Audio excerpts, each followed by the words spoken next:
प्रिय विद्यार्थियों, हमारा अध्याय 18 चल रहा था।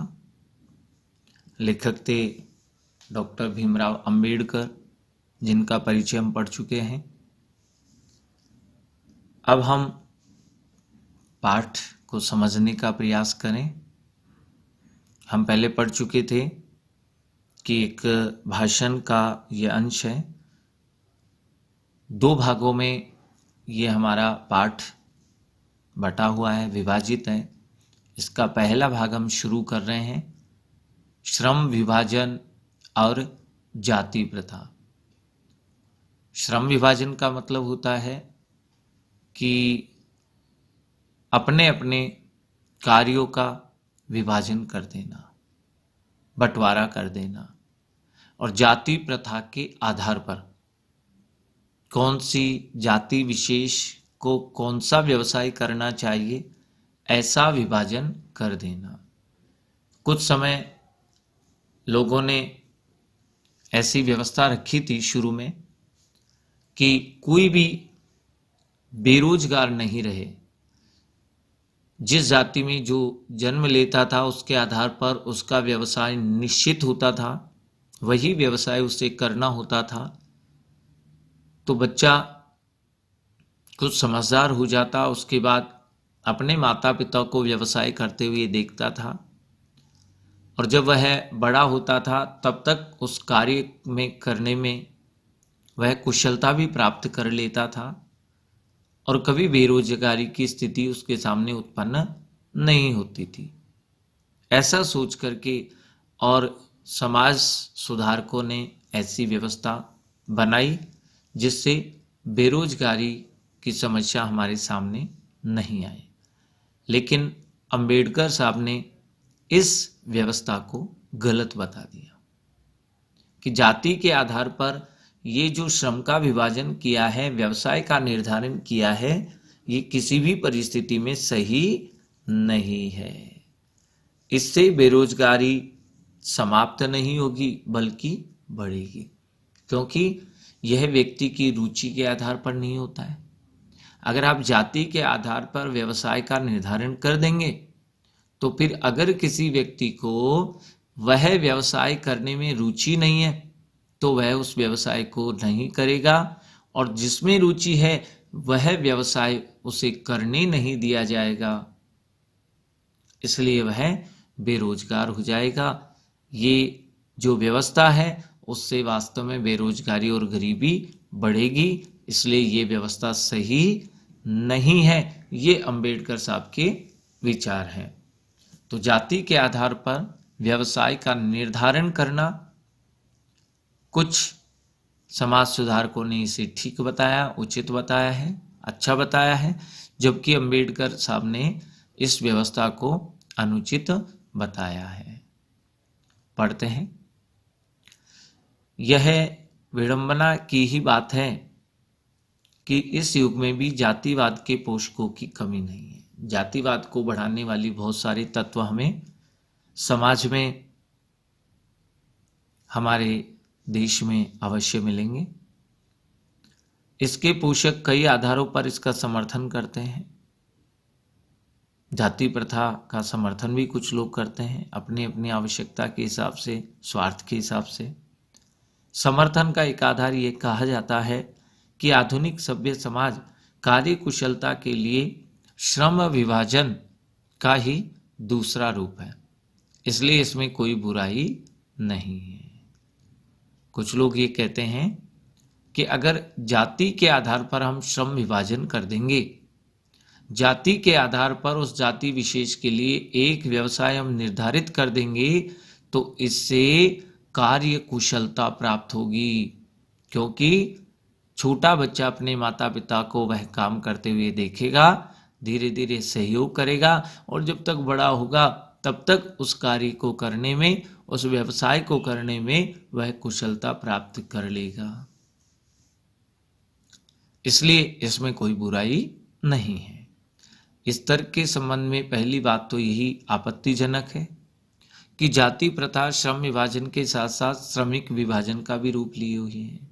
श्रमिकों का भी हम जाति के आधार पर विभाजन कर देते हैं। श्रम विभाजन निश्चय ही सभ्य समाज की आवश्यकता है। हम व्यवसाय का निर्धारण करें, व्यवसाय का विभाजन तो करें, ये समाज की आवश्यकता है, परंतु किसी भी सभ्य समाज में श्रम विभाजन की व्यवस्था श्रमिकों का विभिन्न वर्गों में अस्वाभाविक विभाजन नहीं करती है। हमें पूरे देश में, इसके अलावा हमें दूसरे देशों में भी हम देखें तो ऐसा हमें नज़र नहीं आएगा कि श्रमिकों का भी विभाजन कर दिया जाए। श्रमिकों का श्रेणी के आधार पर, विभिन्न वर्गों के आधार पर हमें विभाजन नहीं करना चाहिए। भारत की जाति प्रथा की एक और विशेषता यह है कि यह श्रमिकों का अस्वाभाविक विभाजन ही नहीं करती, बल्कि विभाजित विभिन्न वर्गों को एक दूसरे की अपेक्षा ऊंच नीच भी करार देती है। श्रमिकों का तो विभाजन ये व्यवस्था जाति प्रथा करती ही करती है, साथ में ऊंच नीच के भेद भी बनाए दिए जाते हैं, जो कि विश्व के किसी भी समाज में नहीं पाया जाता है। ऐसा हमें विश्व में कहीं भी देखने को नहीं मिलता है जिसमें ऊंच नीच का भेद पाया जाए। जाति प्रथा को यदि श्रम विभाजन मान लिया जाए, जाति के आधार पर ही यदि व्यवसाय का निर्धारण कर दिया जाए, तो यह स्वाभाविक विभाजन नहीं है, क्योंकि यह मनुष्य की रुचि पर आधारित नहीं है। अगर जाति के आधार पर हम व्यवसाय का निर्धारण कर देते हैं तो ये ठीक नहीं है, क्योंकि ये मनुष्य की रुचि पर आधारित नहीं है। कुशल व्यक्ति या सक्षम श्रमिक समाज का निर्माण करने के लिए यह आवश्यक है कि हम व्यक्तियों की क्षमता इस सीमा तक विकसित कर दे जिससे वह अपना पेशा या कार्य का चुनाव स्वयं कर सके। हम जाति के आधार पर अगर व्यवसाय निर्धारित करते हैं तो ये ठीक नहीं है, क्योंकि इससे फिर मनुष्य की रुचि का ध्यान नहीं रखा जाएगा। इसकी अपेक्षा तो हम ऐसे करें कि एक व्यक्ति में कुशलता का निर्माण कर दें, जिससे वह अपना व्यवसाय अपना स्वयं चुनाव करके चालू कर सके, प्रारंभ कर सके।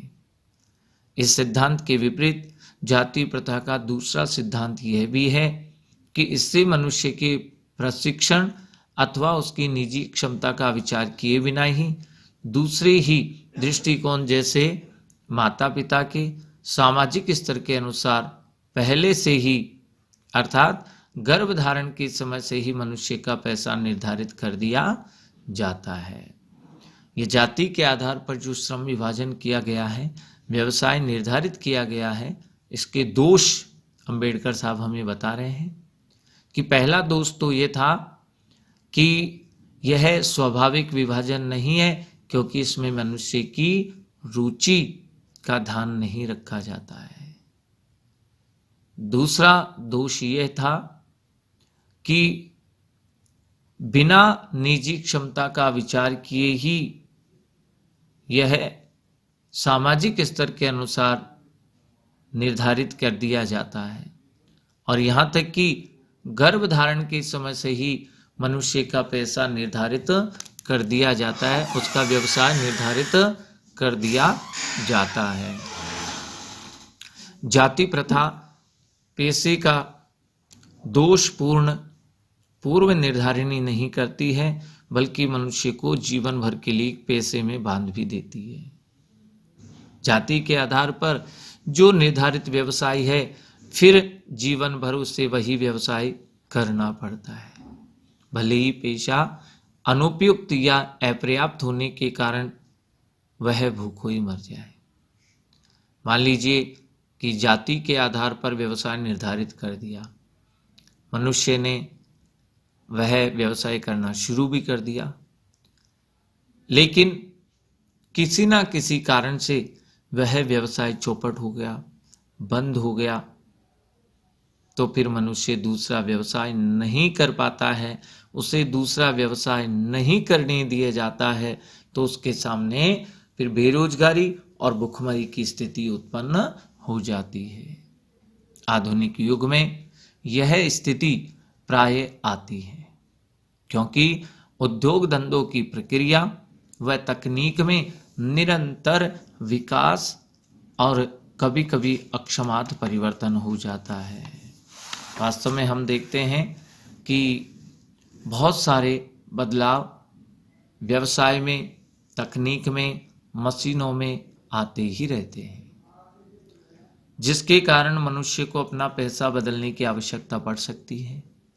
कई व्यवसाय ऐसे होते हैं जो कुछ समय ठीक चलते हैं, उसके बाद चौपट हो जाते हैं। कुछ मौसम के अनुसार चलने वाले, होने वाले कार्य और व्यवसाय होते हैं। मौसम या ऋतुएं बदलते ही वह व्यवसाय भी बंद हो जाता है, कम चलने लगता है। तो ऐसी स्थिति में व्यवसाय बदलने की कई बार आवश्यकता पड़ती है। यदि प्रतिकूल परिस्थितियों में भी मनुष्य को अपना पैसा बदलने की स्वतंत्रता नहीं हो, तो इसके लिए भूखों मरने के अलावा क्या चारा रह जाता है। क्योंकि जाति के आधार पर यदि व्यवसाय निर्धारित कर दिया और प्रतिकूल परिस्थितियां उत्पन्न हो गई, वह व्यवसाय नहीं चल रहा है, चौपट हो गया है, तो भी मनुष्य को इस व्यवस्था में अपना व्यवसाय बदलने की स्वतंत्रता नहीं होती है। फलस्वरूप भुखमरी की स्थिति उत्पन्न हो जाती है। हिंदू धर्म की जाति प्रथा किसी भी व्यक्ति को ऐसा पेशा चुनने की अनुमति नहीं देती है जो उसका पैतृक पेशा न हो, भले ही वह उसमें पारंगत हो। इस प्रकार पेशा परिवर्तन की अनुमति न देकर जाति प्रथा भारत में बेरोजगारी का एक प्रमुख व प्रत्यक्ष कारण बनी हुई है। अंबेडकर साहब कहते हैं कि ये व्यवस्था तो बेरोजगारी के समाधान के लिए लागू की गई थी, लेकिन वास्तव में भारत देश में ये देखा गया है कि जब व्यवसाय बदलना पड़ता है प्रतिकूल परिस्थितियों में, तो उसे बदलने नहीं दिया जाता है। फलस्वरूप भारत में बेरोजगारी का ये जाति के आधार पर श्रम विभाजन एक बहुत बड़ा कारण है।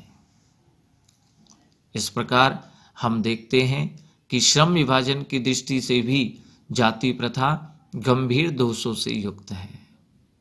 वास्तव में जाति प्रथा में अनेक दोष छिपे हुए हैं। जाति प्रथा का श्रम विभाजन मनुष्य की स्वेच्छा पर निर्भर नहीं करता है, क्योंकि जाति के आधार पर यदि श्रम विभाजन कर दिया, व्यवसाय का निर्धारण कर दिया, तो मनुष्य की इच्छा इसमें है या नहीं है, इस पर विचार ही नहीं होता है। उस जाति में जन्म लेने वाले को वही व्यवसाय करना निश्चित होता है, मजबूरी होती है। मनुष्य की व्यक्तिगत भावना तथा व्यक्तिगत रुचि का इसमें कोई स्थान अथवा महत्व नहीं होता है। इसमें व्यक्ति की भावना और रुचि को महत्व नहीं दिया जाता। पूर्व लेख ही इसका आधार है। पूर्व में जो लिखा गया है इसके आधार पर हम जानते भी हैं। इस आधार पर हमें स्वीकार करना पड़ेगा कि आज के उद्योगों में गरीब और उत्पीड़न इतनी बड़ी समस्या नहीं जितनी है कि बहुत से लोग निर्धारित कार्य को अरुचि के साथ केवल व्यवस्थावश करते हैं। वास्तव में आज ये देखा गया है कि जो उद्योगों में श्रमिक काम करते हैं उनके लिए गरीबी या उनका उत्पीड़न, शोषण ये बहुत बड़ी समस्या नहीं है, क्योंकि ऐसा होता भी नहीं है।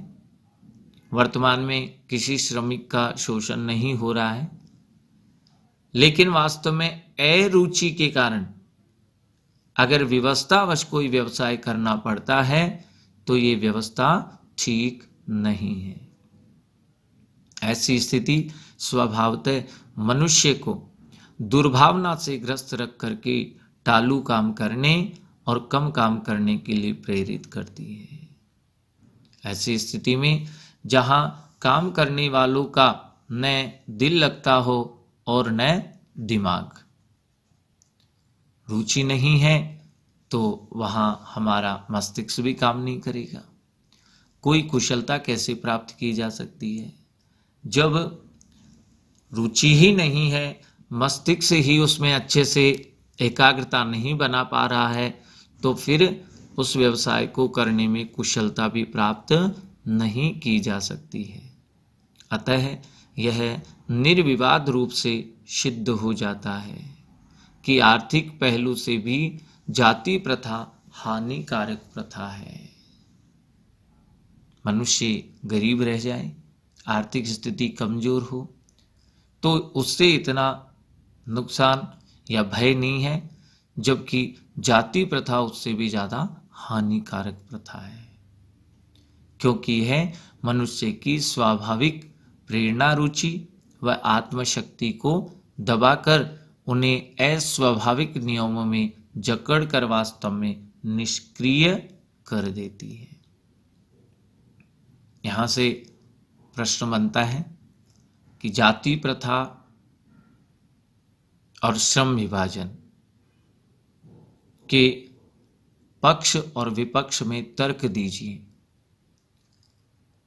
तो दो गद्यांशों में हमें उत्तर देना चाहिए। सबसे पहले जाति प्रथा के पक्ष में, जाति प्रथा और श्रम विभाजन के पक्ष में तर्क देना है। तो हम इस तरह से हल करें कि जाति के आधार पर श्रम विभाजन कर दिया जाता है, व्यवसाय का निर्धारण कर दिया जाता है, तो यह समाज के लिए हितकारी है, क्योंकि प्रत्येक जाति के लिए व्यवसाय का निर्धारण पहले से ही कर दिया जाता है। जब बच्चा समझदार होता है, माता पिता को व्यवसाय करते हुए देखता है, धीरे धीरे वह माता पिता का सहयोग करता है, और जब तक बड़ा होता है तब तक उस व्यवसाय को करने में दक्षता, कुशलता प्राप्त कर लेता है। और जब वह व्यवसाय को शुरू करता है तो फिर उसे किसी प्रशिक्षण की आवश्यकता नहीं होती है, और बेरोजगार भी ऐसा व्यक्ति नहीं रहता है। इसलिए बेरोजगारी और गरीबी के समाधान के लिए यह व्यवस्था समाज के लिए उचित है, हितकारी है। फिर पैराग्राफ बदलेंगे, गद्यांश बदलेंगे और फिर अंबेडकर साहब के विचार लिखेंगे। हमें जाति के आधार पर श्रम विभाजन जो किया गया है उसके विपक्ष में तर्क रखेंगे हम कि जाति के आधार पर जो श्रम विभाजन किया गया है, व्यवसाय का निर्धारण किया गया है, वह समाज के लिए हितकारी नहीं है, क्योंकि जाति के आधार पर व्यवसाय निर्धारित कर दिया जाता है तो उसमें रुचि पर ध्यान नहीं दिया जाता है, और जब मनुष्य की उसमें रुचि ही नहीं होती है तो उस व्यवसाय को वह नहीं करता है। दूसरा व्यवसाय करना चाहता है तो दूसरा व्यवसाय उसे नहीं करने दिया जाता है, फलस्वरूप वह बेरोजगार हो जाता है, गरीब बन जाता है। इसलिए जाति के आधार पर श्रम विभाजन की जो व्यवस्था है उससे तो बेरोजगारी और गरीबी बढ़ती है, इसलिए यह सही या उचित नहीं है।